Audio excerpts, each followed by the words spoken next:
Yeah. What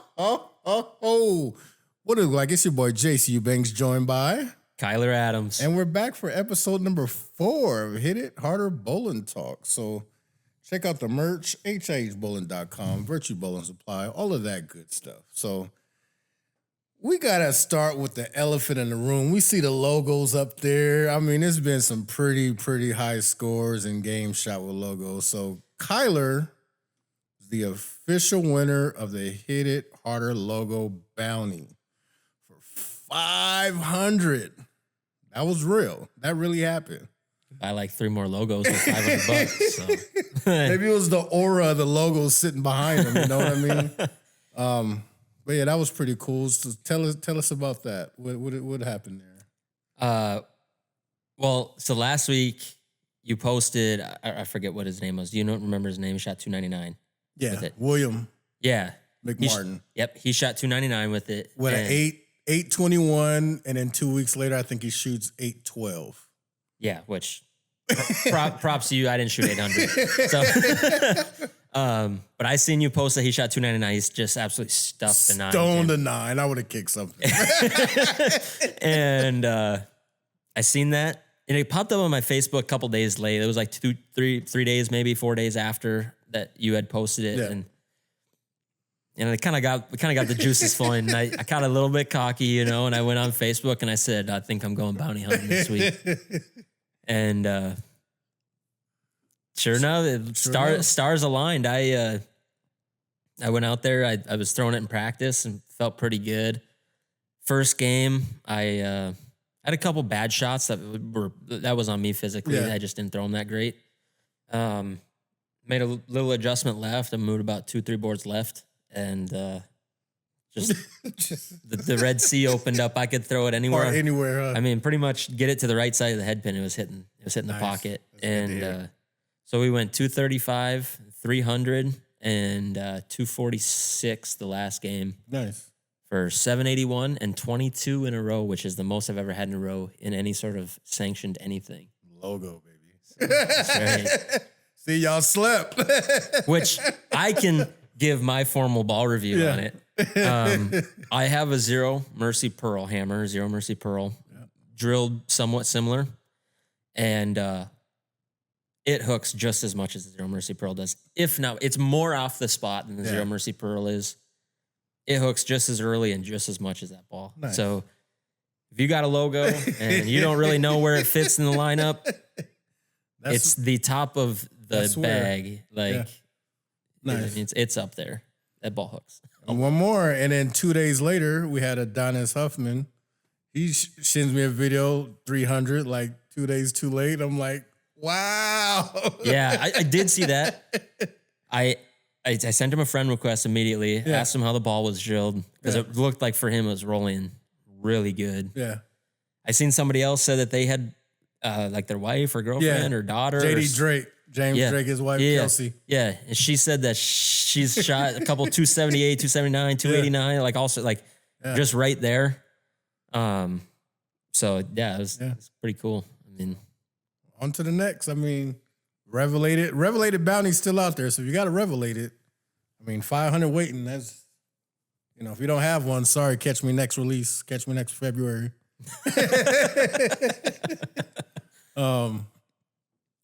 So off of Hit It Harder, HH Bowl, that's enough. What's going on in the PBA world? It is what, August 28th? I think it's April. April? Oh, it is April. Wow.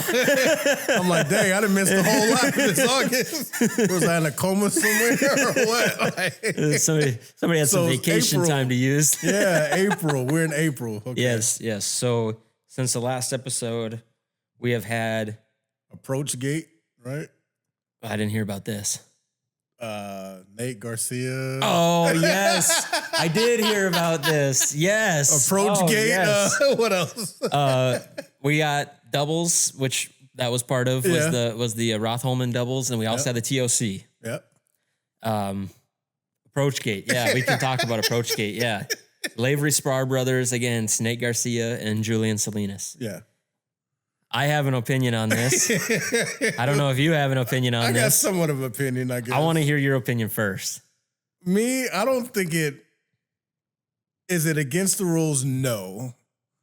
Was it anything like purpose? I don't think so. Like if you're bowling, I don't know if I would be standing there, you know, but I don't think it was like it's blown up. It's kind of like a non-story to me. Yeah. I just he's behind you, you know, you can't see you, you know, so I think it just got blown out of proportion. Look bad. You know. But yeah. So my opinion, it's a gamesmanship thing, right? Yep. You're trying to do something to throw your opponent off. Yep. And to be fair, he did nothing outside of the rules. Right. It's no different than, you know, someone opening a water bottle.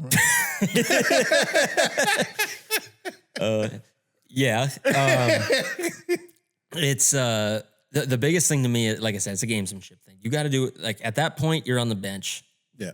And there's only so much you can do on the bench for your opponent to miss. I mean, you obviously don't want to be unsportsmanlike. Right. But you also want to win. Right. You want to compete. You want to win. You're going to do what you can to like, gain some sort of advantage. Yeah. And to me, that's fine. Yeah. He didn't break the rules. He didn't do anything, whatever. You stood there. You know, the Laver Spar brothers, they got up there. They bowled a good game. They got the strike when they needed it. They got the 9 count when they needed it. They made the show. Yeah. So obviously it didn't affect them too much. But this is where I have a problem with what happened. Is when Elise went on Facebook and said, oh, well, Nate was just standing there taking in the biggest moment of his professional career and watching what was going to happen unfold in front of him. BS. He was not doing that. It was a gamesmanship thing. Yeah, yeah. Now, I don't care that he was up there doing that. Right. But call it as it is. Don't say, yeah, he tried to get in their head a little bit and it didn't work. They made the shot. Good for them. They made the show. Like they were the better bowlers in that game. That's just what it is. Yeah. But don't try to say it's something it isn't. You know what I mean? What is taking in? If you're bowling the match, you're taking it in real time. Whether you're in the settee area, standing up looking, or you could be watching it from the live stream on your phone when you're taking a dump. Like, I mean, you're there. Yeah, you're there. You're in it. Yeah, with your partner. Okay, good run or whatever. But like not on it. But I mean, you can get as close as you can get to the approach. Like, yeah, I've never quite literally towing the line. Yeah, I've never been in the moment that much in matches. You know. Title matches I've been in, it's like, oh, I'd chill in the back, look, you know, don't look or whatever, you know? Yeah. Like I said, I am all for the gamesmanship and try to distract your opponents. Talk a little bit of trash, get in their head a little bit. That's fine. Yeah. It's totally fine to me. Yeah. What was it? One of the Bone kids when he yelled at the one guy. Oh, yeah, he shot 300 in and he said, if you want it, you better take it. Show up. Something like that. And he did, and he showed up, and he took it. Here's your double. I took it. You know?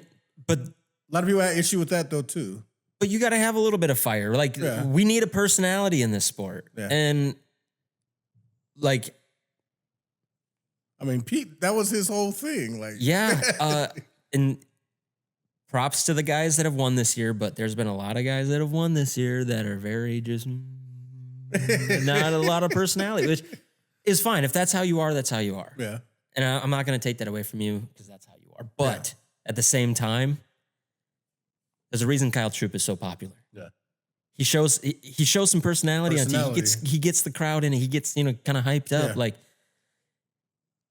if you show a passion for what you're doing, the audience is going to see that and they're going to get behind you. Exactly. And like wrestling.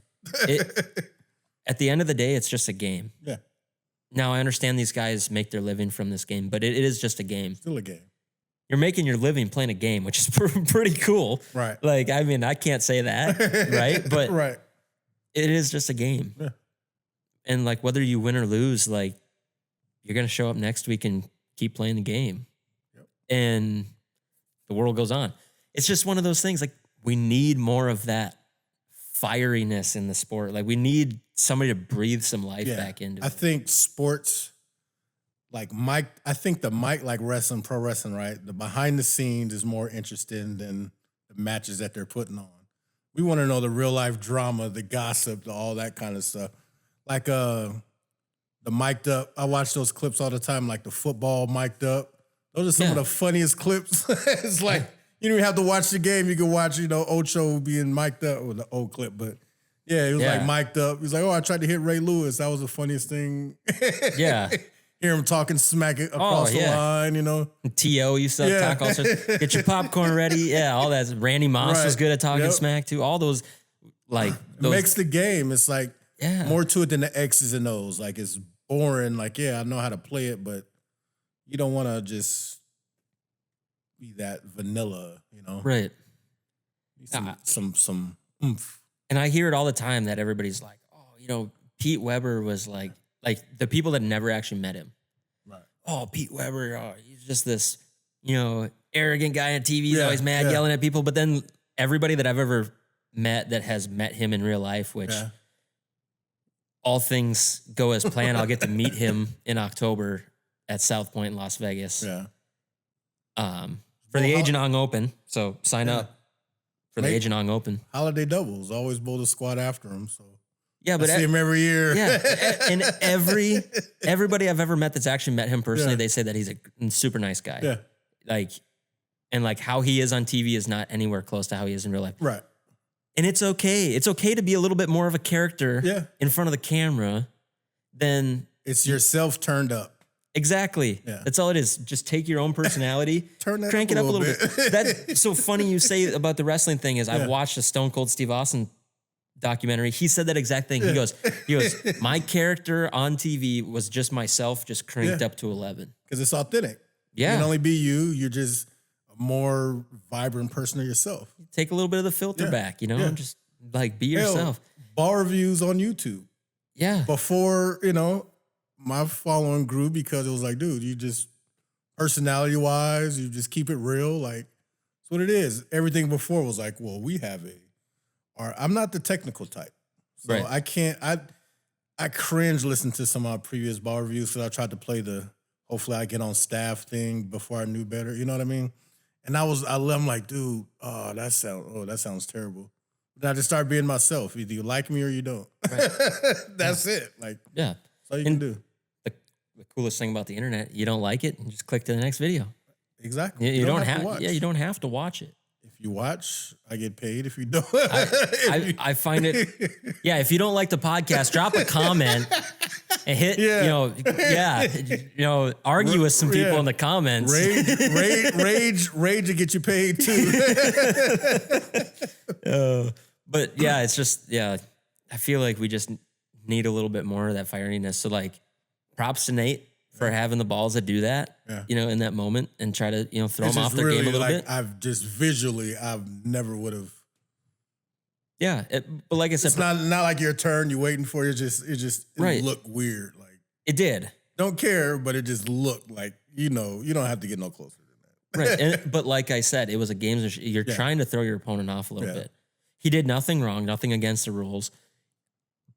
But at the same time, don't go to social media and say it was anything other than what it was. You know what I mean? Right, exactly. Call it as it is. Be like, I tried to throw them off a little bit and it didn't work. They made the shot anyway. Props to them for, having some cojones in that situation and made the shot. Exactly. That's what I think. That's my opinion on Approach Gate. Okay. Anything on the show? Nothing too crazy on the show, huh?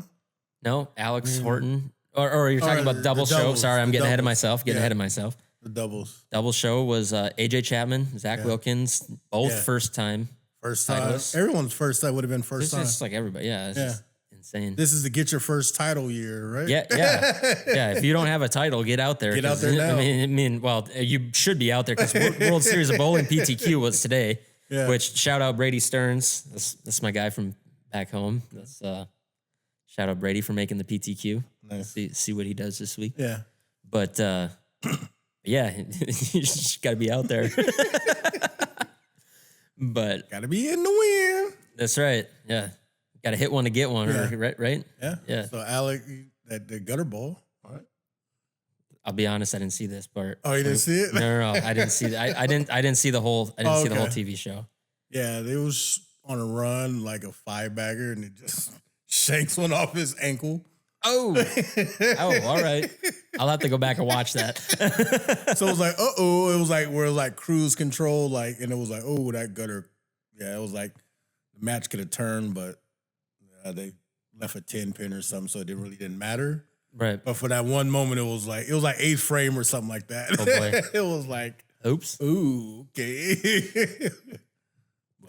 Yeah, that'll happen. Yeah. You have that on those big jobs. Yeah. Oh man. So we on to I didn't see anything. Next show's at TLC. I didn't see that. TLC, yeah. So what is your take from that? Alex Horton won the TLC. Another rookie wins the TLC. Yeah. Another non-ties. I shout out Alex Horton, I guess. I don't know. Good bowling. It was kind of cool to see that he was in a little commercial with Bowler X from like 10 years ago when he was like 12 that. I was like, years that's old. the same kid. Yeah, which is pretty cool. But update your intro then, I guess. Like, that's a little kid. That's a grown-ass man now. Yeah, like. yeah. The one thing that I've been seeing on social media since the TLC show is regional title winners being able to bowl the TOC. Right. Now, as far as I'm aware of, that's always been the case. Yeah. So I don't know why everybody on Facebook is so up in arms about what's it. the whole thing about it? But I mean, if you're a regional titleist, you're just as much a PBA champion as anybody else. So this is my thing. So it's like they have, well, one, did he have a PBA card when he did it? Or doesn't matter. It's a PBA event. Touring pros can bowl regionals. Yeah.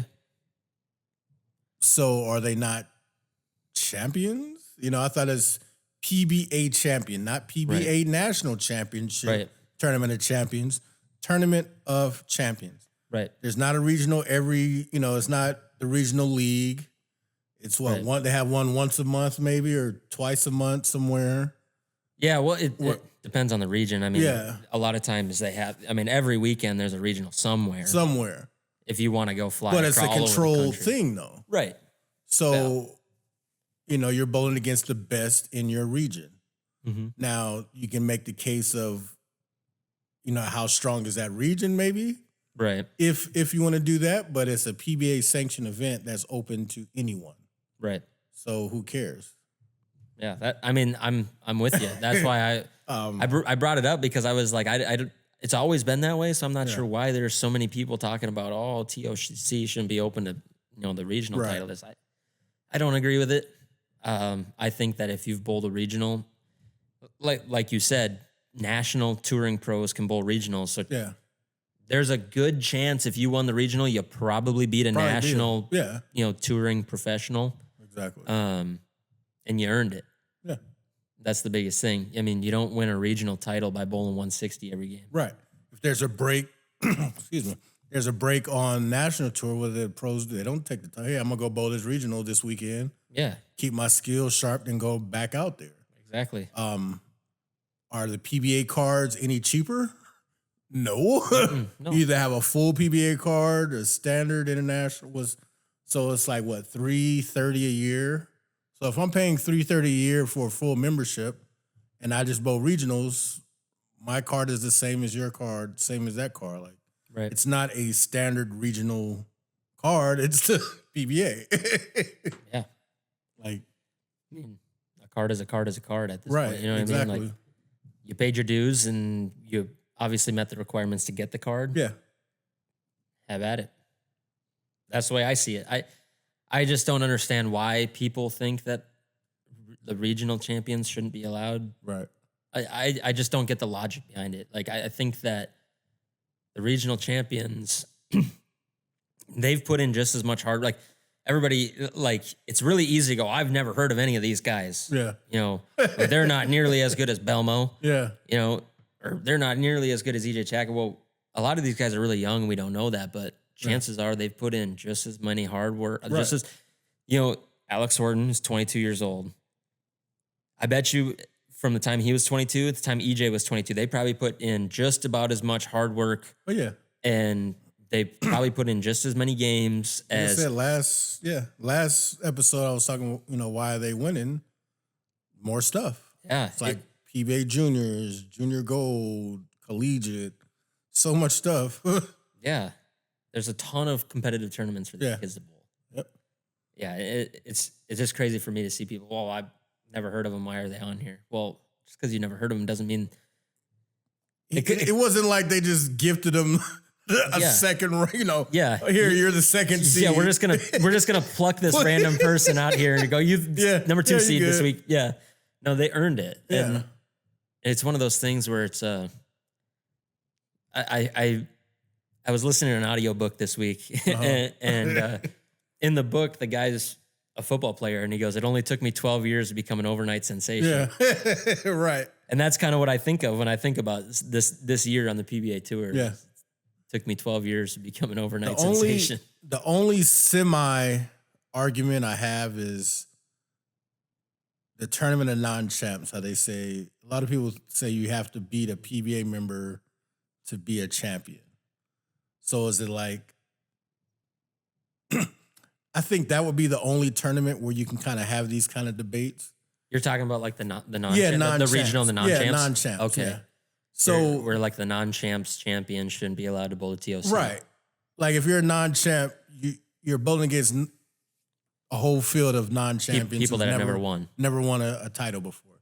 Right. I could see somewhat of an argument with that.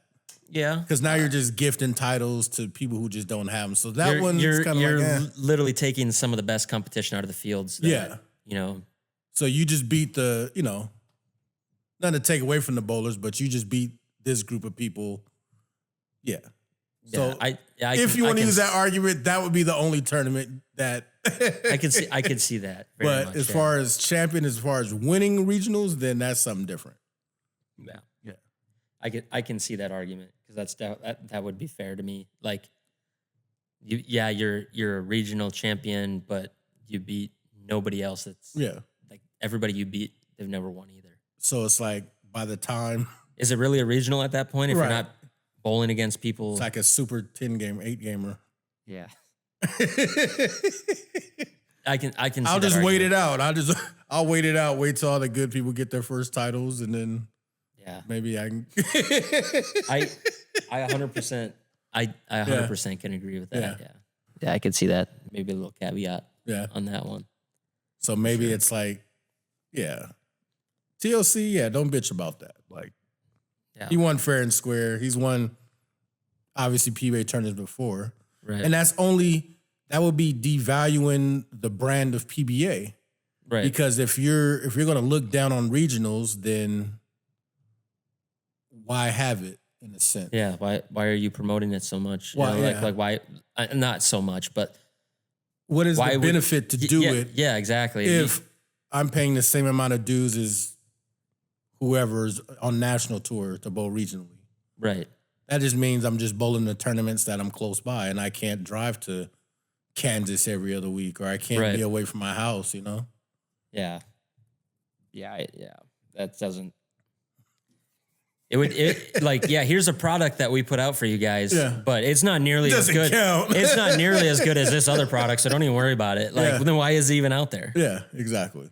Like, you guys think about that one. Like, yeah.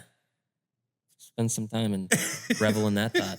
It's so stupid. Yeah.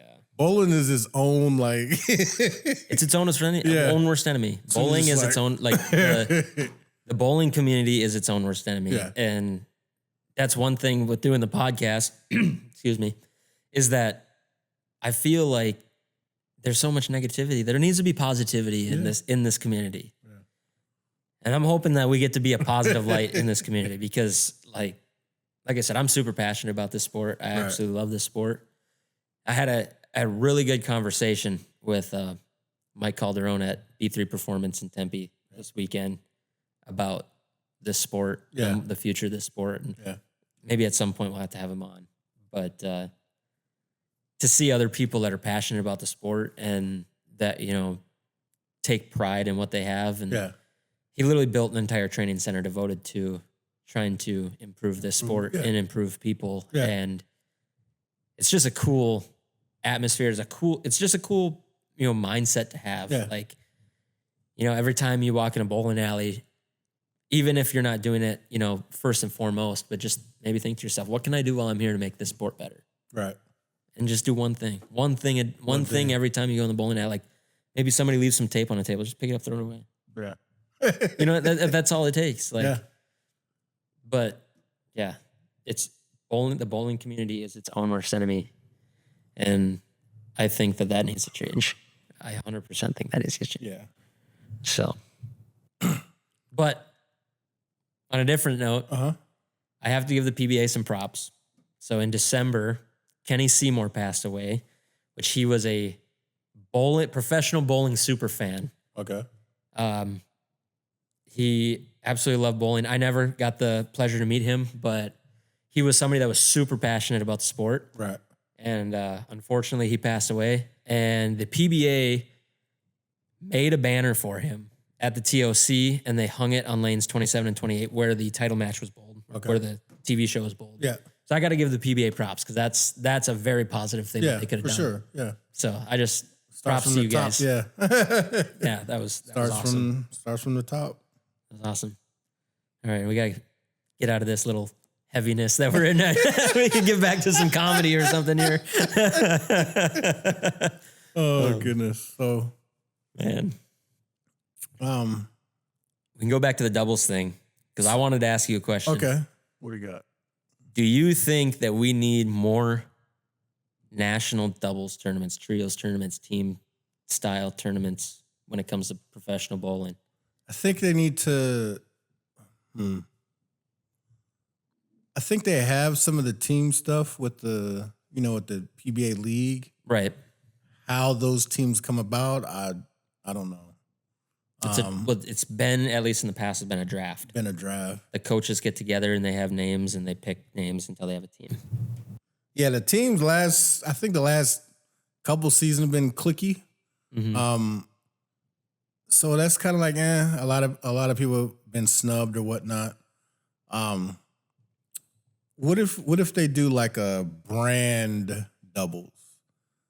Like you could bowl with anybody you want, but it's under your staff. Like it's kind of gimmick. I think that's kind of gimmicky though. I mean, I don't. So you already got so it would have to mean something. So that's probably like the best doubles that you can probably bowl. I mean, the atmosphere, maybe they just need a singles tournament at Bayside or something like that. Maybe not just doubles, maybe singles tournament with a little more. Okay, that's the thing. Okay, so we talked about noise and distractions last episode, right? So how can people bowl at Bayside and it's okay, right? Is that because you expect it? Is it because they're always loud? What's the difference between that and then someone being mad that someone sneezed, 50 lanes away? Like, that's what I don't understand. So I think the biggest thing is when it comes to noise, just in general, when you're bowling, I think it's whatever is out of the ordinary is what's going to catch your attention. And that's probably what it is. So if it's dead silent and then somebody starts making noise, that's a distraction. Okay. And then that becomes an issue. If it's a bunch of noise and somebody's making noise, well, it's just part of the bunch of noise. It's just part of it. Now, if it was super loud and you stepped on the approach and all of a sudden everybody went dead silent at Bayside, how much would that mess with their head? Yeah. All of a sudden the entire place is just, you hear a pin drop. Right. Everybody would be like, whoa. I'm not saying that they should because I think the atmosphere at Bayside is amazing. Yeah. But my personal take on it is, what if they did a random draw doubles tournament? Or they did a national over under 50 stop with the PBA 50 tour? I think they have one of those. Maybe it's a regional. What if grab they did a 50 like on a national tour, huh? Right. Yeah, what if they did on a national tour? Grab a PBA 50 or 60 member and have at it? Well, my idea that I've been thinking about when I've been thinking about this is, what if they took the top, say, 48 bowlers from the national tour, and the top 48 from the PBA 50 tour. And then they flip the national tour. So now if you're number 1 in points, you get flipped to number 48, and then they match you up straight across. So now the best PBA 50 bowler bowls with the 48th. bowls with the 48th Okay. national tour guy, and you bowl a doubles tournament. And then you get to shine some more light on the PBA 50 tour at the same time. And then you got PBA 50 guys. Maybe it's a guy that you watched 20 years ago, 15, 20 years ago, and all of a sudden, he's on TV again. Yeah. I think it could bring some excitement back to the sport. You know, you get some of the older guys back out there and showing that they can still go out there and compete and do it. I think that'd be kind of cool. The 50 tour is that deep? We think. I don't think the national tour is that deep. Well, maybe you go top 24. Yeah. I mean, you don't have to go 48, whatever. Yeah. I'm just thinking like whatever number. Field. Yeah. But whatever number it is, but you just take those guys, you know, in the points and just flip it, and then match them up straight across. Yeah. I think it'd be a cool idea. So there's an idea for you, PBA. So random draw. That's another one where, hey, you guys come in this week and you don't know who your partner is. Yeah. Maybe Nate Garcia. Like mystery doubles. Maybe Nate Garcia ends up with one of the Lavery Spar brothers, and then we get some real cool stuff going on. Right. That, I think you should bring back the plastic ball. Well, I mean, that's been the whole. I mean, this year's that's already the plastic ball challenge. But I do agree. I do agree. That was a very cool tournament, the plastic ball challenge. Yeah. What about bringing in like the collegiate bowlers, like the top collegiate bowlers? You know, they bowl a tournament or something to bowl against. I don't know, when money's involved. I don't know how much they can do or not. You know. Well, don't they kind of do something like that with the PBA Junior stuff? Where they do? I haven't seen any of those. Because I'm pretty sure I've seen it where like some of the top PBA Junior kids bowl doubles with some of the pros. Oh, okay. I'm pretty sure I've seen that. Okay. Actually, I know I've seen that because Zach Andresen, which is a kid from Minnesota, bowled with Kyle Troop on TV. And I remember that being kind of big news in the Minnesota bowling community at the time. I guess I missed all of that. It wasn't really like advertised. Where does all this stuff happen? Yeah, it wasn't really advertised. It wasn't really marketed as like this, like, hey, come watch this thing. You know, like you didn't really see anything about it. And like, I didn't know what happened until people that I'm friends with on Facebook that are in the Minnesota bowling community. Oh, hey, look, check him out on TV. Yeah. And then you got to go and watch it on TV, you know, and you go back and find it on YouTube, and I watched it. But yeah, like I think they do something kind of like that. But that's not collegiate. He wasn't in college yet when he did that. He was still in high school. Oh, so he did that. Okay.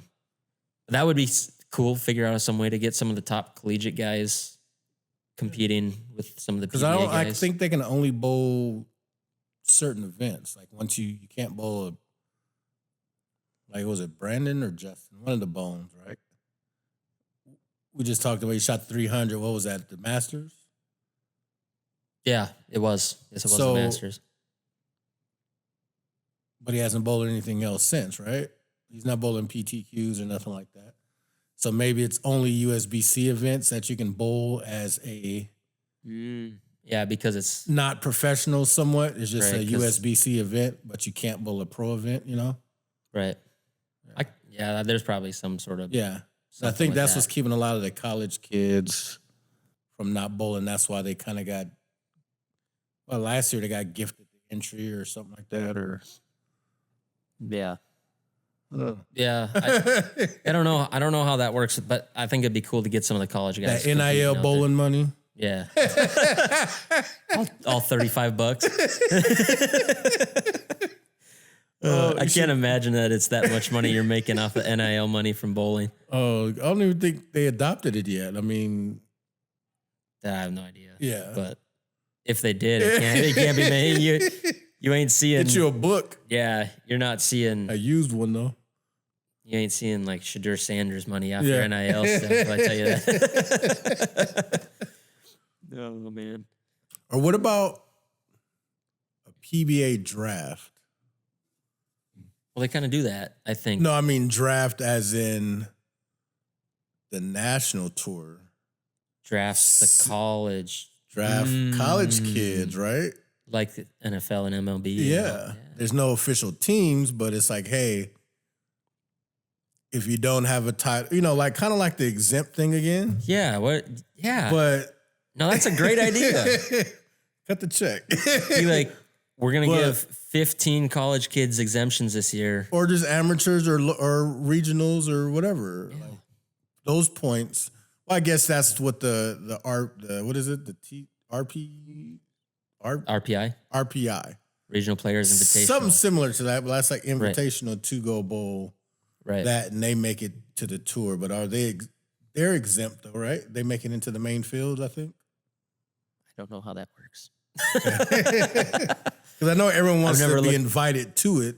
Right. So I think the top 3 get a place on tour though. Something to shake it up to make it mean something. Like get some faces in there. Is Bolero still the member of that or whatever? The PBA? Yeah. They own the PBA. Is that how that works? Something like that. They So like whatever, share an office with whatever the case USBC. may be. I don't know. There's a lot of buddy things going on. Take the money that they spent on those lights above the monitors that they're doing. Put that toward the PBA Tour to make actual bowlers. You're talking Prize about fun. You're talking about the nonsense neons. The neon lights. Oh yeah. Because you can't read the letters that are on the masking unit, so you're definitely gonna read the letters that are shining. 23. Like, golly, some of the most stupidest stuff. What lane am I on? Oh, see down there it says 23. No, I can't see it. Well, do you see here where it's brighter than hell? Yeah, in your face. Oh god, you can't even see the score monitor anymore. No, I can't see it. I'm blind. Well, that's the lane you're on. Yeah. I don't know. Down there. But Jesus, it's at some point. I think. I just don't see the PBA being like. I don't think that's the goal anymore, though. I think a lot of bowlers realize that unless you're born into it, your dad was on tour or something like that, I think it's better. Amateurs make more than PBA bowlers do, honestly. Like on the weekend, you can go bowl TNBA with something or whatever with 900 brackets, make like 20 grand in 3 games, you know? I've seen it happen. I mean, there's been a couple of, national tour guys that have come out here and bowled some big tournaments, and they make 5 figures in one weekend just bowling,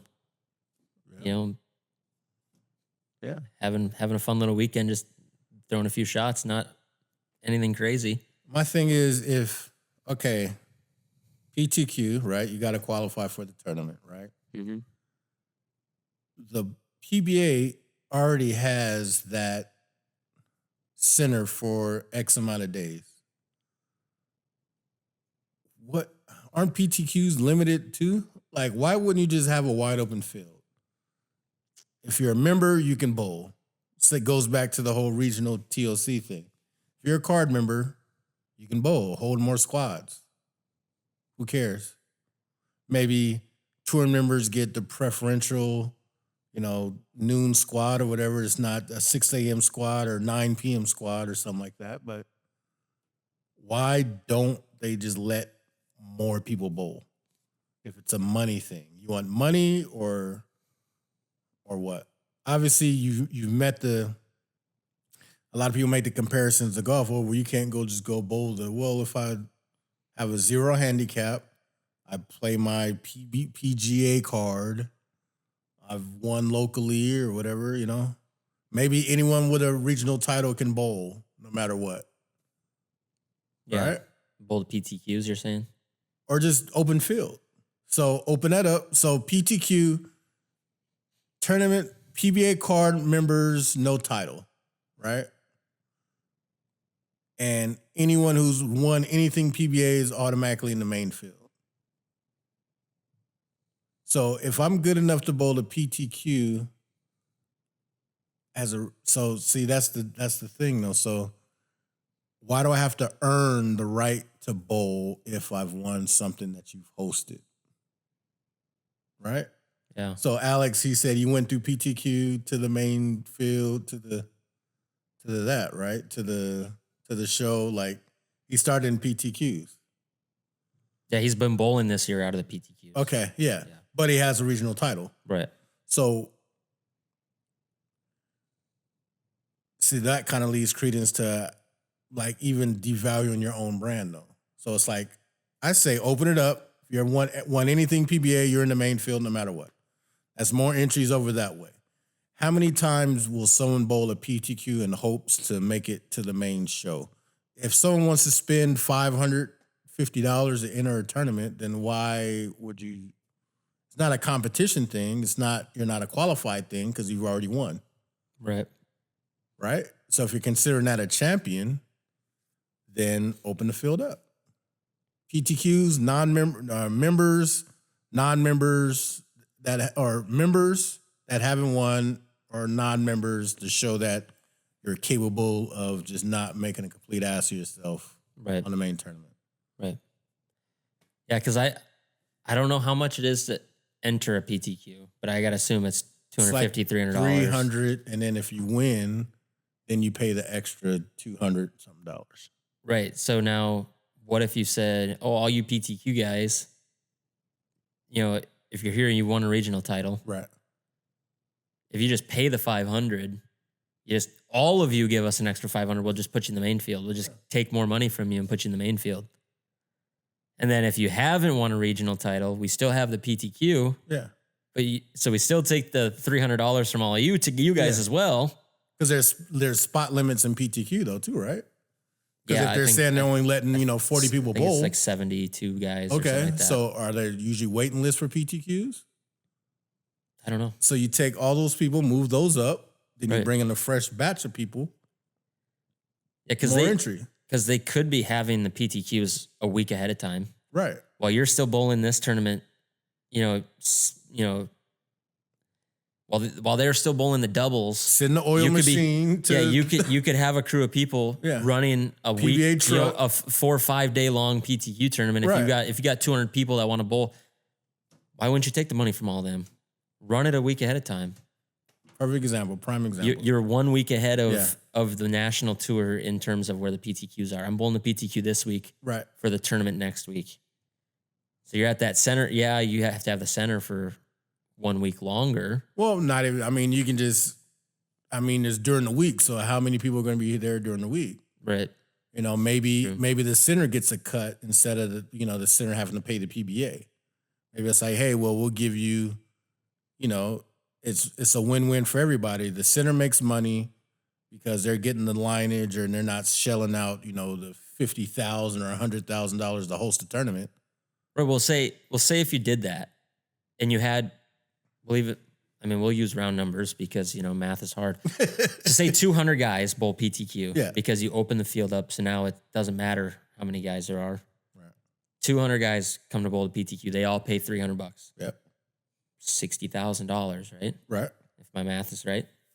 So what if you give the center, even 12% of that would be 10 grand. Yeah. Now you, the PBA, just pocketed 50,000 for people that wanted to bowl anyway. For people that want to bowl and want a chance to get to the main field. Yeah. And then now you have all those regional title guys. You say, hey, for another $200, you don't even have to bowl the PTQ. Right. Because how many regional guys would pay the extra $200 to not bowl the PTQ? I bet you a lot of them would be like, oh, here's $200. Yeah, whatever. Exactly. I'll just bowl main field. I don't care. And if it's a staff thing, then maybe it's not even the PBA that has to do it. I got a TV show to run, so they can't be there. Maybe, or you need someone to record scores. Mm-hmm. That could be the local, the center's secretary, volunteer, from the league or something. The way I see it, if you're running, like I said before, if you're running this a week ahead of time, you only need, how many people does it really take to run a full tournament? I mean, I've seen huge tournaments ran by like 4 people. Yeah, exactly. 3-4 people. Yeah. Like big tournaments, like 150, 180 plus entries. Right. Ran by like 3 or 4 people. Like you don't need a lot of people to do that. And I'm sure that there's youth bowlers out there that would volunteer their time Right. to record scores and hang out with you know aspiring pros They and work learn for tips something back in the day. yeah Again. like exactly like Yeah. I feel like you could get the community more involved that way. Number one, like you have these kids that want to be are aspiring in their adult lives to maybe take up bowling. Longer sponsorships. You have the week of the PTQs or whatever, 2-3 days until the big tournament comes into town. And Right, yeah. And you have like I said, you're a week ahead of time in the PTQ. So if you got to run 2 or 3 squads of bowlers to run the PTQ, you have time to do it because you have a full week ahead of time. most centers don't open up like Bolero. They don't open up until like 4 o'clock right now. 4. Yeah. So Why couldn't you run it in the morning? Right. 10 to 4, the PBA can have this center. 8 to 4. 8 to 4, whatever. Now you as That's Bolero 2 squads, right? and then now you as Bolero would be taking or whoever would be taking in more money because you have people in the center. They're probably going to buy, maybe it's not a lot, but hey, maybe they buy during the week is dead anyway, but at least you're getting something. Right. And now you as a proprietor of the bowling center, now you get to bring in your employees and you get to give them more hours, which means that they make more money. Exactly. You have people, butts and seats, right? There's something to be said about the amount of money you make just by getting butts and seats. Like, Exactly. now you get to bring in more money. Yep. And now the PBA maybe say, here, we'll kick you some money out of some of these entry fees to pay you, for this time. Your labor expenses. Right. Yeah. There's a whole scheme of things that they could do to make more money. And not only would it help, but like I said, so Then it just if goes there's- up top. if there's 200 guys that want to bowl PTQs at $300 a piece, that's 60,000. Yeah. You kick 10 grand to the center. Now that's an extra $50,000 that the PBA has. 10 tournaments. So if you got five $500,000. if you have 5 people that need to run the tournament, Yeah. you pay them $1,000 a week. That's $5,000 Yeah. to help run this tournament. It's not a full-time job because you only run the PBA 4 months a year. Exactly. So, but $1,000 a week, here you go. Yep. So that's 5,000 plus the 10,000 in the center. That's 15,000. You're still left with $45,000.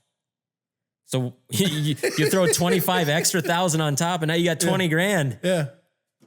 And then Now you got Tom Clark with a brand new Corvette. like, you know what I mean? Like, yeah. And that just makes up top like, oh, I want the people for 10 grand. Like, yeah. majors is okay. Majors are 100. Cool, nice. Do you know how many PBA board meetings we just solved in like 15 minutes?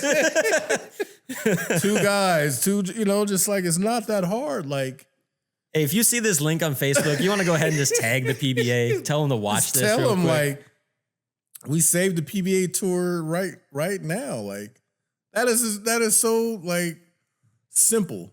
You write me a royalty, I'll sign an NDA. Send a crew, send the lane. After the guy oils for the TV show, pack up the truck, send him in the back of a van he oils the lanes because you're going to be there anyway. You got $45,000 extra every week. Just buy another lane Per machine. squad, buy per another lane squad. machine and send them, kick them down the road. Like you don't have to pack that guy up. Like so that oiler just stays with this crew, and then you get an oiler that goes with that crew. Yeah. You got, like I said, after you throw an extra 25,000 on top every tournament, you still got 20 grand to work with in 2 weeks. I mean, granted, that is with 200 entries into the PTQ, but you're also not limiting any sort of field going into the tournament now. Exactly. You're making so much extra money. Yeah, there's more that needs to go into it, but at the same time, you're opening more money. You're opening more revenue to come in. Still hold your prestige. You're not letting Joe blow with. You know how much preparation it takes to run like a PGA tournament? Right. How many weeks of preparation? How many people go to set this stuff up ahead of time? Like exactly. All you got to do is oil the lane and flip a switch and turn it on and keep score.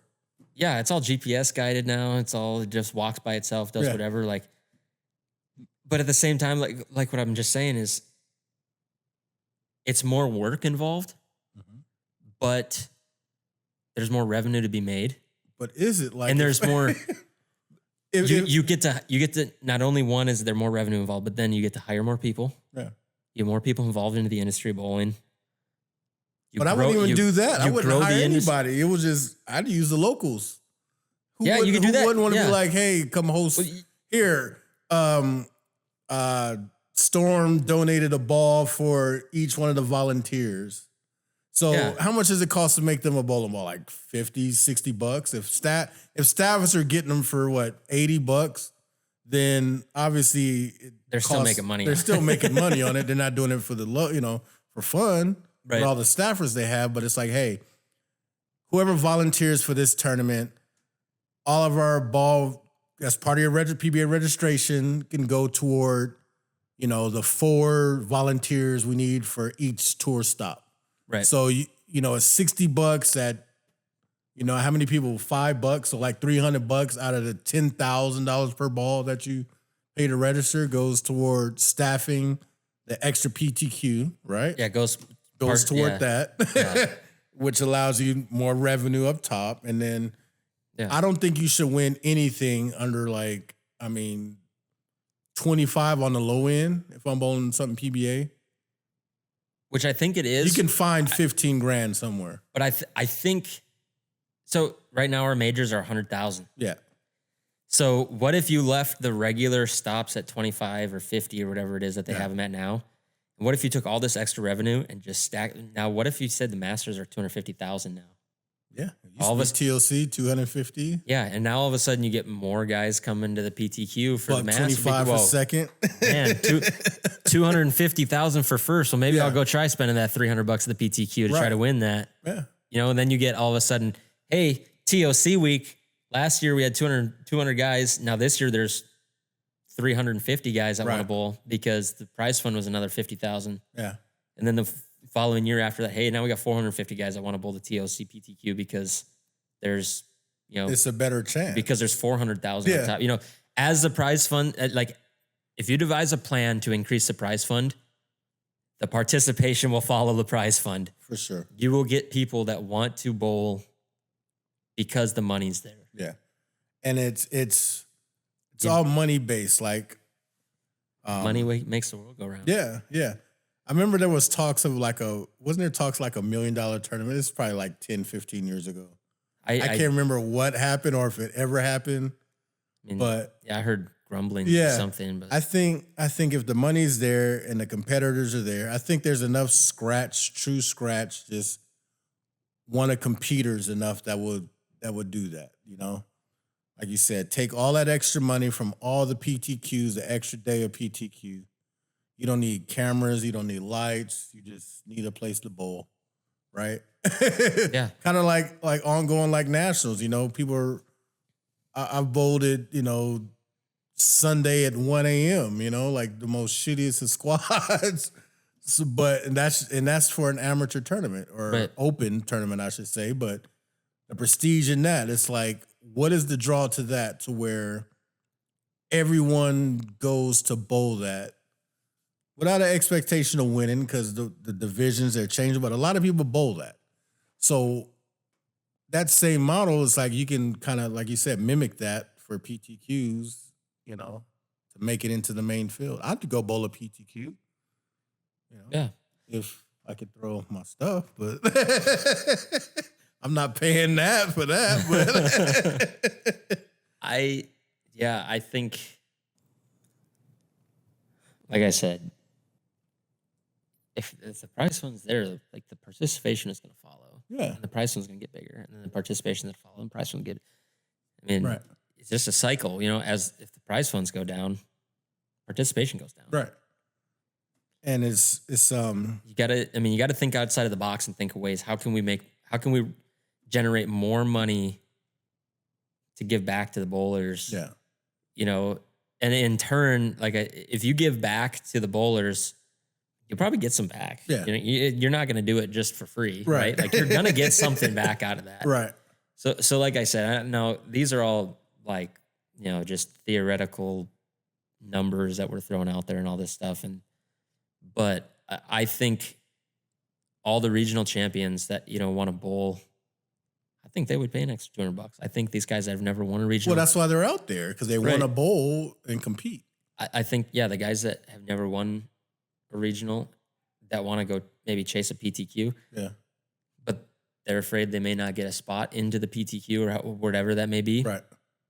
Yeah. if you say, well, you're guaranteed a spot, you just got to sign up. Yeah. They'll probably go Because try that's the thing. Maybe PTQs are low because, okay, if you look, like Ryan Barnes, he's still bowling PTQs, right?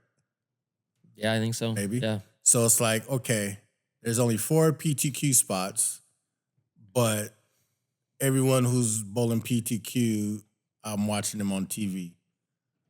So now you already have that. Well, what chance do I have even making it to the main field? That's even to the main field, not even the TV show. So you're already kind of down with that because, like, damn, like, Yeah. you got Belmo, not, like just saying like Belmo, Ryan Barnes, and all these people bowling PTQs. Not Belmo literally, but you know what I'm saying. It's like, Right.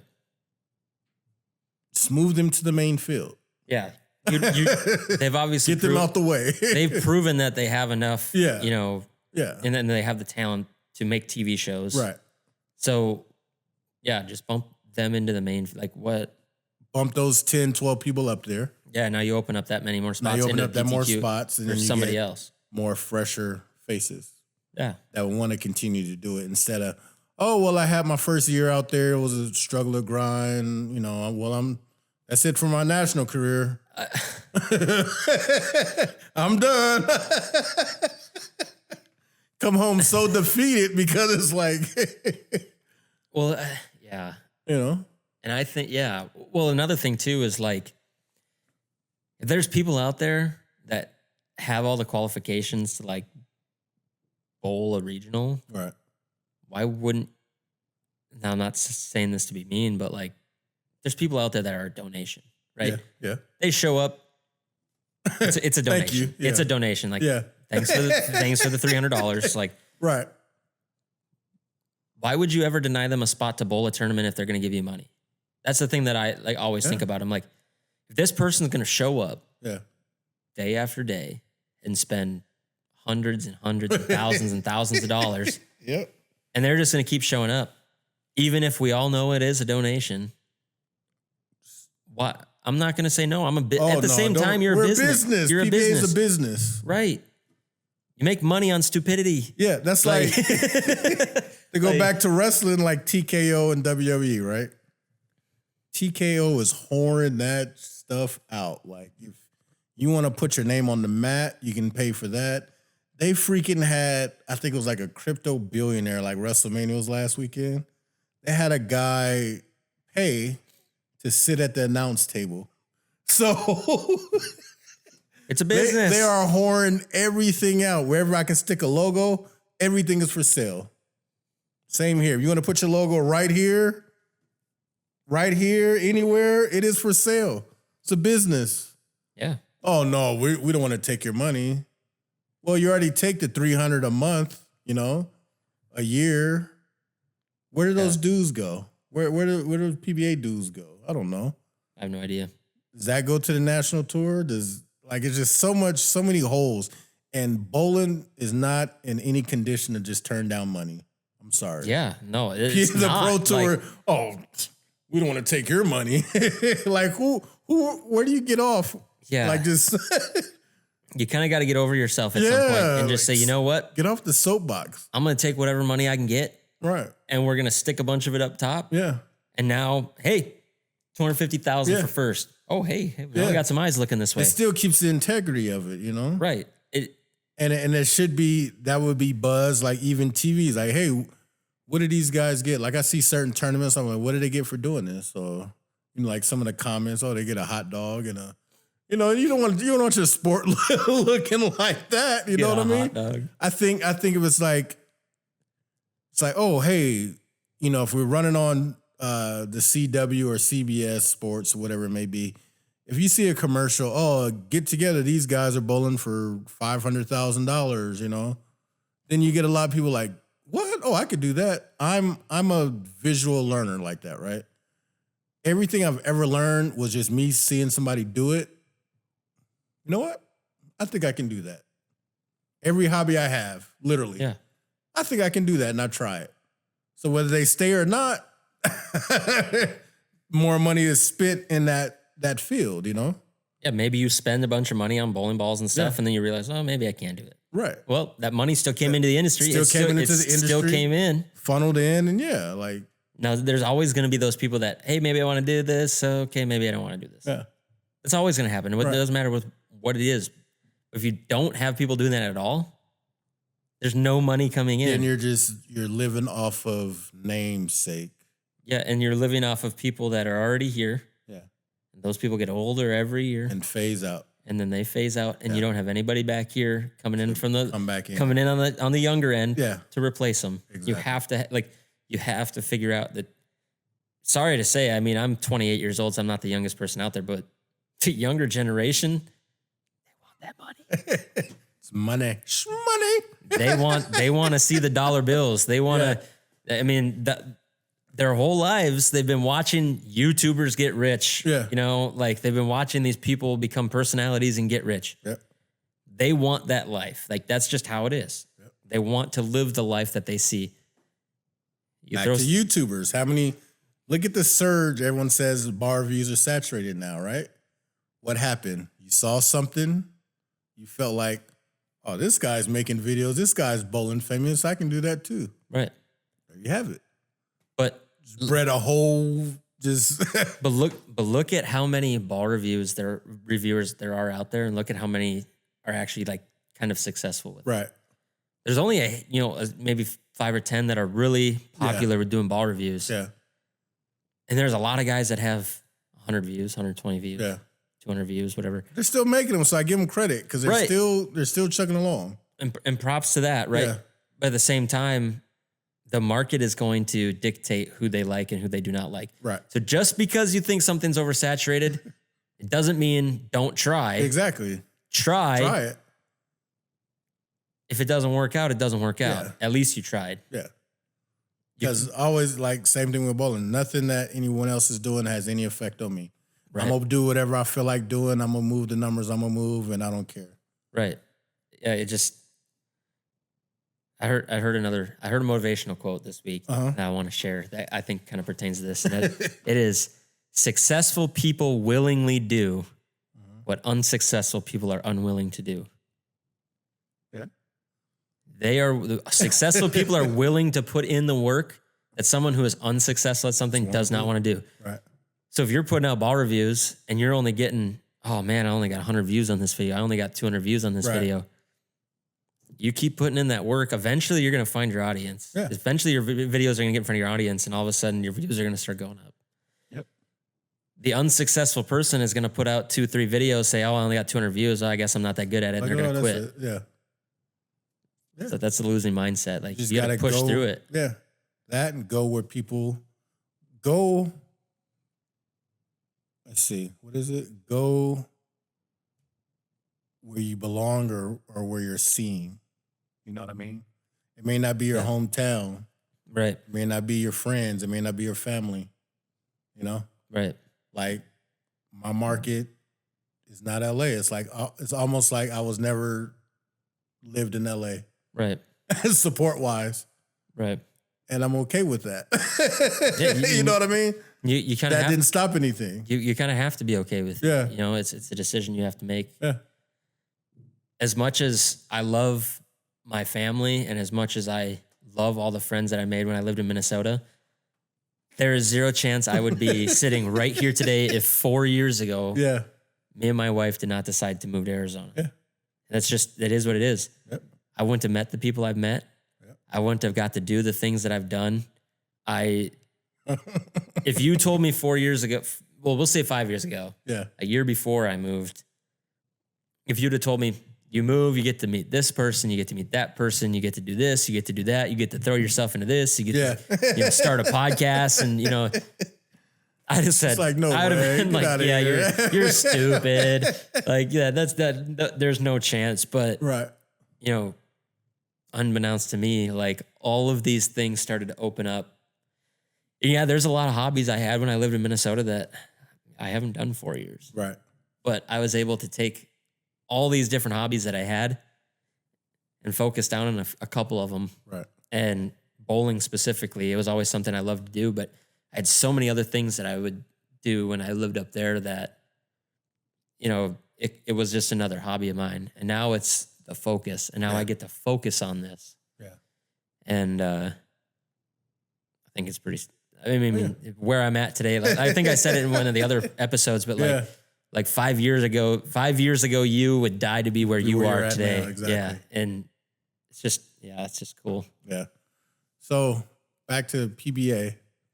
Chris Barnes did announce his retirement, right? Yes. Yes. So the kids tour. The kids tour. So this is kind of a weird subject for me. Like, if bowling is it more about accuracy, power, or what? Like, because you see Dombrowski, he's been making shows, cuts, title, he's been over the last few years, you've been seeing his name a whole lot. Mm-hmm.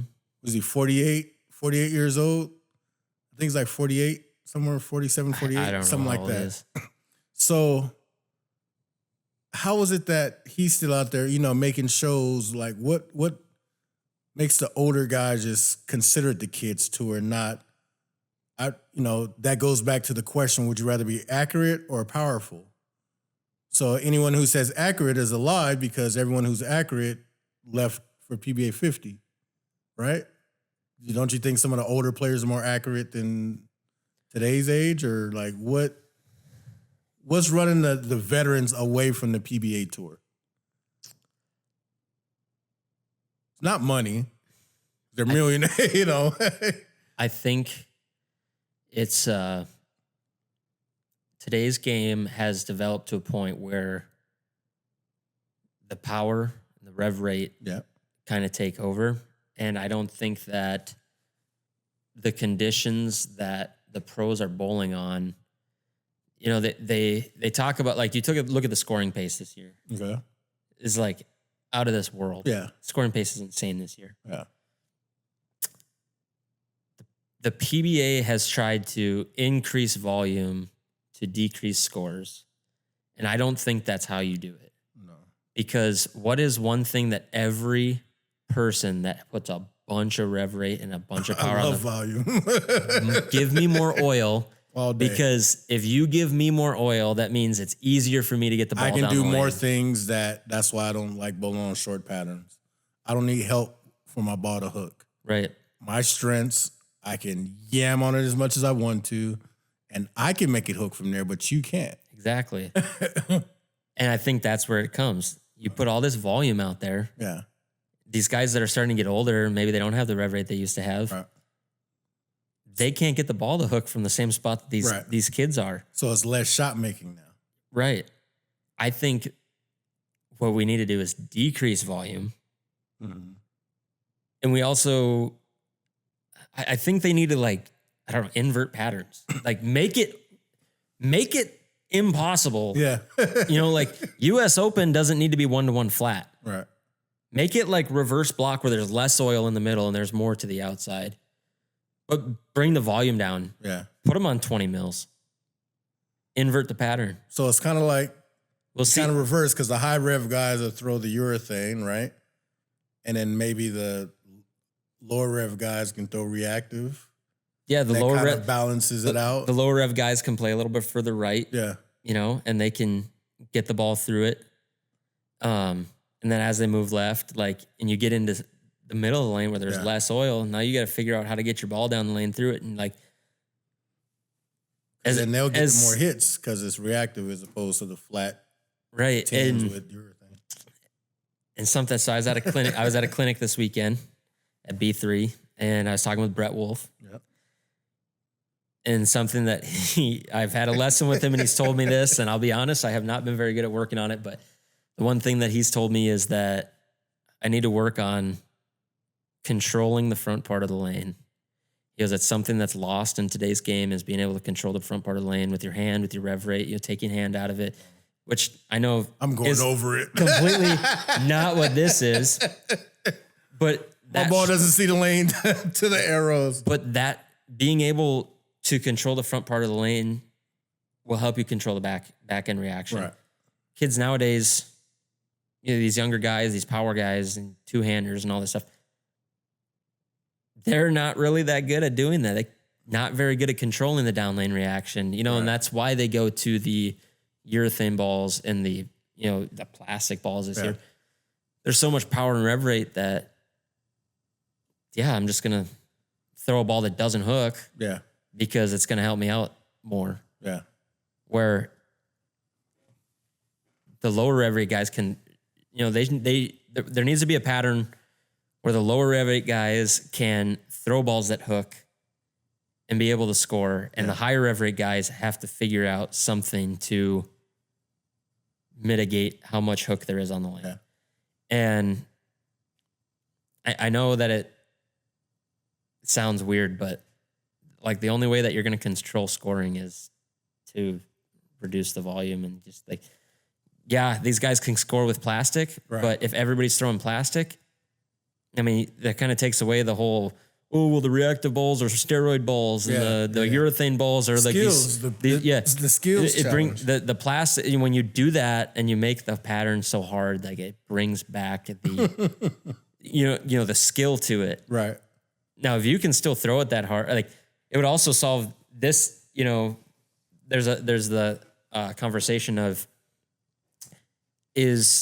are today's bowlers more or less accurate than the bowlers, of yesteryear, the Earl Anthonys, the Don Johnsons, like those guys. Are the bowlers nowadays less or more accurate than those guys? I don't personally think that they are less accurate. I think they're just as accurate as they were. Yeah, because you have guys that we have all this science and stuff that goes into this, and like the fit, like your fit nowadays, totally different than the fit back then. Exactly. And so much more comfortable, so much easier to repeat shots. Right. We have all the science that backs up all of it. We have video. You can instantly see what you did wrong and fix it. I think today's guys are just as accurate. Yeah, because it's kind of like on that slider scale because, back then it was just like wood lanes and it was literally like the term the track for a reason. Right. You get it there, then that's the cheat code. I think that there's no more track, No, like, not technically. That's just a part of the lane that they say now, but literally back then it was a groove in wood lanes. Yeah. I mean, that's where every ball went down the lane. Yeah. Yeah, and I think, if you make it really, really hard, you're going to see the guys that are really good at repeating shots. Right.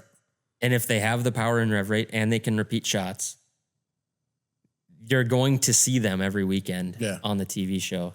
And you're going to weed out the guys that are, hey, this guy can't repeat a shot, but he has a bunch of power and a bunch of rev rate. He can kind of bully the pattern. Right. It doesn't really matter that much for him because he can just throw it harder. I feel attacked. Well, it's not even that. It's just like, there's guys out there that I truly believe that there are guys out on tour. Yeah. That is why they're as good as they are, is because they can get away with, throwing it faster. Right. Putting more rev rate on it. Where if you make the lanes hook and they can't get away with that, well, now it becomes really hard for them. Right. And then you're probably not going to see them as much. Which I hate to say it, but that's probably why you don't like short patterns. It's really hard to control the ball. Oh, yeah, for sure.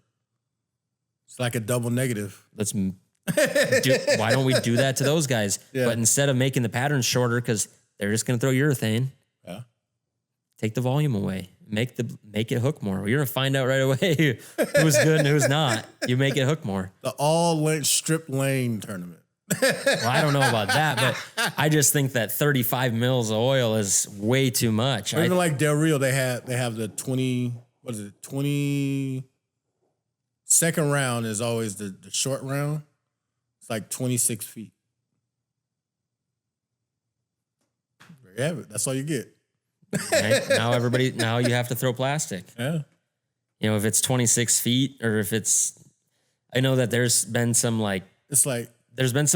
PBA junior tournaments or something like that, whatever, where they bowl in like 7 mils and it's like 15 feet, something like that. Yeah. Like you have to throw plastic on that. Like there's really nothing else you can throw. Or something mega surface, because I think, correct me if I'm wrong. Well, only people in the comments will know. If you're from the city, let me know. But out of like the 50 years of this tournament, this league is going, because it's Monday Night Del Rio, it's like 50 grand up top for the season or whatnot. All right. Second round, it's like only like 2 or 3 people have ever shot 300 on the short. I think Mikey was one and maybe Buddy. Y'all let me know. I can't remember, but that and I mean this is like so every SoCal bowler, PBA member, pro, they would bowl it, same thing. But big money league, but some of the most hardest stuff that you'd ever bowl on. Yeah. I mean, you're the PBA Tour, you're the best bowlers in the world. Yeah. Act like it. It should be super hard and you should have to figure it out. Exactly. If you don't want the scores to be 250 plus every week, you might have to make them really hard. I mean, these guys are very, very good. Yeah, yeah.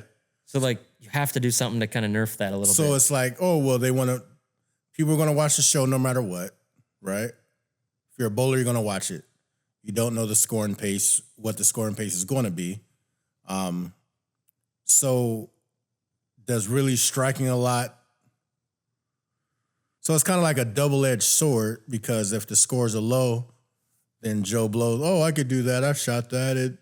But if it's too high. But if the PBA changes it and Joe Blow says, oh, I can do that. Yeah. Bold PTQ, we'll take your $300. Right.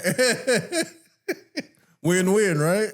It sounds like you're generating more revenue. Exactly. I can shoot 190 on this, and then you come out and shoot 120 and you go home crying. I don't know. Yeah. Something. Yeah. But I think we solve like the PBA this whole like hour episode. Yeah. I mean, cut us a check, put your logo right here. Yeah. I mean, all those board meetings that you have, it could have been solved with a couple of bums on the internet, solve it in an hour. Oh, goodness.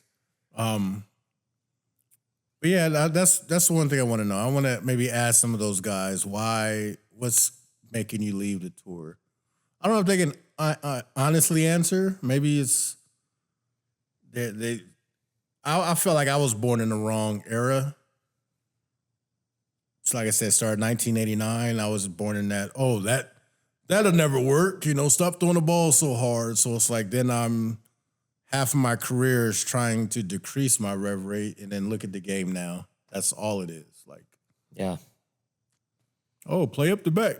Remember those comments? Oh, throw plastic up 5 and flatten your wrist, Yeah. Give it the old Norm Duke. Yeah. Just fluff it through there. Yeah. I will. That's the question I would really like to know. Like, unfiltered, like, what really is it? Just hate to see where the game is going. Say you can't compete, but is it really about speed and everything? Yeah, you get that extra hit, but I think maybe they're better spare shooters. Maybe they're not as. But accuracy could be the same, but spare shooting, I give it to the older guys maybe. But spare shooting doesn't do anything for you if the field's shooting 250 plus. Yeah, exactly. They allow 2 spares that game. Spare shooting will do something for you if it's 2-0, 2-0, 2-10. Exactly. And you can get these scores back down. I think that those guys stay on tour longer. Yeah. But when it's just a strike fest, you got to shoot 250 every game. You shoot 230 and you're losing pace on the field. Right. I mean, so what if it's instead of urethane? What if they go after surfaces, right?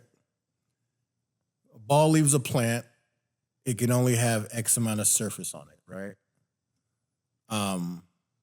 To be even legal, right? They just go to like, you can't have anything less than like 1,000 grit on your ball. Is that kind of where you're going with this? Something like that, yeah. Because if, for me, right, I had specifications to make these balls USBC legal, right? But I'm at home. I have a home shop. I got some 80 grit from Home Depot. Now, I have that in my bag. Did that right? Now, how is it that Joe Blow can alter his balls so much to hook with his 80 grit when B7 couldn't send out a urethane ball with 80 grit on it? What's the difference? Well, I think they could send out a urethane ball with 80 grit on it. But who's going to buy it? Right. They're sending bowling balls out to look good on a shelf like this. Right. If it looks really, really good, super shined up and glossy, Yeah. that's how they're gonna sell it. Yeah. If it looks better on the shelf with a little bit of a dull sheen to it, Yeah. it's probably gonna be dull when it comes out of that factory. Right. I mean, they're in it for the money. Yeah. And then that's what it comes down. It's all a business. Everything's a business. It all comes down to dollars and cents. They could sell a urethane ball with 80 grit on it. Like I said, think it's a surface problem. I don't think it's a ball problem or a resin problem or urethane. I think it's a surface problem. I mean, it could be part of it for sure. Yeah. It was never, I mean, you'd get your wet sand, some, 800 maybe wet sanded back in the day or something like that. Now it's just like, it's all over the place. I mean, I've hit plenty of bowling balls with 220 grit. Yeah. 320 grit, 360 grit. Does that ever come back, or like, or once you hit it with that, you leave it, never bring it back up? Well, if you hit it urethane with that, it definitely shines back up. Yeah. You hit reactive with that, it's gonna be a long time before you ever get a $200 ball. I mean, it's gonna be a long time before that comes back out of the ball. Yeah. I mean, I've hit reactive with 80 grit before. Yeah. Just to see what happened, and those lines that were put in it by the 80 grit never came out of that ball. I gave that ball away. I said, "You want to fix it? Here you go." Yeah. I mean, it's just. So how do we? Yeah. So okay, let's run with the idea of it being a surface issue. How do we police that? Is it? Well, if the PBA, where did that's the thing. Where did I can't. I'm trying to think of where the surge and just Abralon pads came from to just sell to everyone, because that was never a thing. I don't think. Like, where did that surge come from? Here, do this, change this, change this, change this. Like, is it once weight holes and it's like, okay, and then we change surface. Now we just hyper focus on surface and that beats up the lane, and then. Like, it's so, some things you shouldn't be like, I don't know. I'm trying to think, like. So I don't know when the start of all that started. I know when I was growing up, it wasn't a thing. That not in the area where I grew up, at least. There was nobody that was. If you know, let me know. When did all this surface hyper focusing, carry around all these pads come from? When did that start? I know it's not something that I ever saw. Right. But as far as like the policing thing, I know that you could probably police that on tour. Yeah. Relatively, I'm not gonna say relatively easily, but simply put, like the PBA can say these are, these X brands are certified to have our pads. Right. And we have them at the tournaments. Yeah. Like, you can come here and sell your pads. Yeah. And those are the only pads that are allowed for use to X grit. Say 1,000 grit is the lowest that you can go, or 800 or whatever. That's the lowest you can go. You can't go any lower than that. And, if there's ever somebody that says, hey, that ball has too much surface on it. Yeah. They have surface scanners. Yeah. So the official just goes over. Maybe one on every lane, maybe. Just surface. Yeah. They just go over and they just scan the surface of the ball. And if it comes out outside of X percent of, the surface of the pad that they're selling. Yeah. Yeah. Ball's disqualified. Like baseball, right? Yeah. They said, hey, that bat's juiced. There's something up with that bat. There's something, there's tacky something in his glove. And then the umpires, scuff. Yeah. The umpires go out there and they check it. Yep. I watched a clip. It was one of the best pitch. I can't remember the pitcher, but he said what happened when he threw a pitch and the batter foul tipped it, and then it went into the catcher's glove, so they threw it back to him. So he said he found like this little scuff mark, and that's why they always swap balls out now, is because he said he found it and he kept throwing it and started throwing the nastiest of pitches ever, like so much break on him and everything else. But then once it got fouled away or something like that, he wished he could get it back, but the ump's like, nope, give me the here. But the ump didn't realize that he had that, so he just used that to his advantage to strike people out because it was that competitive advantage, Right. But it's same kind of a thing though. like with baseball, like if the opposing team says no, there's something wrong with that bat or there's something wrong with that glove, like he's got the official grease in his hair. Yeah, the official pine tar. That's what pine tar. The official comes over and checks it, and if they say it's illegal, you're gone. Out of here. Yeah. You're disqualified. That ball's disqualified, whatever it may be. So if it's one of those things where it's like, hey, this guy's got too much surface on this bowling ball, check this ball. They just walk over to the surface scanner. And like I said, so say it's 1,000. You can't go any less than 1,000. So say if it's... That's going to go up over time anyway. Right. Yeah. But say you can be no more than 10% out of conformity or whatever with that. So if we scan it and at any point on the bowling ball, it comes out like less than 900. Yeah. Now, granted, that's going to add some pressure to the makers of the pads to make sure that they're actually... It's a true 1,000 grit that they're actually making. Yeah. Or it's a, their pads are actually what they say they are. Right. You go too aggressive. Well, now these guys are not, the balls are non-conforming and now your balls are getting pulled out of competition. So, I mean, that could be another thing that they could do to help, with the scores is, That's what it is, surface, because you're not going to throw an axe out of box. You Probably need not, to put no. 320 on it. Right. 180. Yeah. To make it do what it does or did. Mm-hmm. See? Yeah. Solving bowling. Yeah. I mean, Stop touching the surface. Everything about the sport at this point is what can we do to just make everything easier? Yeah. And I agree that to an extent that, there's some things that you should be able to do to make, to give you a little bit of an advantage. If we figure it out, then so be it. But at the same time,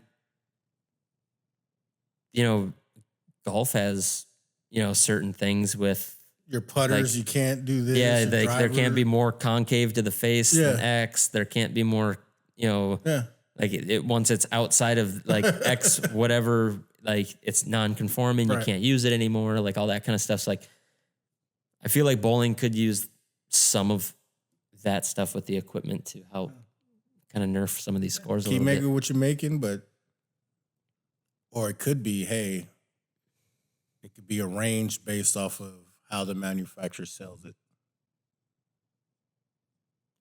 Elaborate on that. Okay. I mean, comes out of box at 2,500. You can't go below this or above that. It's a range. Well, I could see you can't go below. Yeah. But above is hard to... Above is because it's always going to shine out. It's always going to be shine. Yeah, exactly. So I don't... Shine or dull. Right. So I would say you can't... If it comes at 2,500, it can't go X amount. But you have that science, though, to say... Because you're going to test it, right?